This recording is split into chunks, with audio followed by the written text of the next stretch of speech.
دوستو، حضرت امام جعفر صادق علیہ رحمت، صحابہ اکرام رضوان اللہ تعالی علیہم اجمعین اور اہل بیت عظام رضوان اللہ تعالی علیہم اجمعین کی محبت اور الفت کا مظہر تھے۔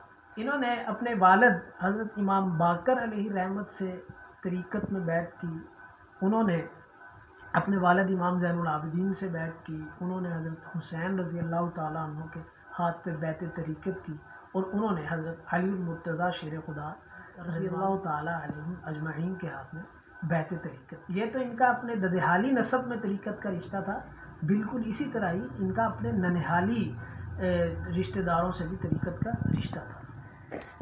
امام جعفر صادق علیہ رحمت نے اپنے نانا حضرت قاسم رحمہ اللہ کے ہاتھ میں بیعت طریقت کی، اور انہوں نے اپنے والد حضرت محمد رحمہ اللہ کے ہاتھ میں بیعت طریقت کی، اور انہوں نے اپنے والد حضرت ابوبکر صدیق رضی اللہ تعالیٰ عنہ کے ہاتھ میں بیعت طریقت کی۔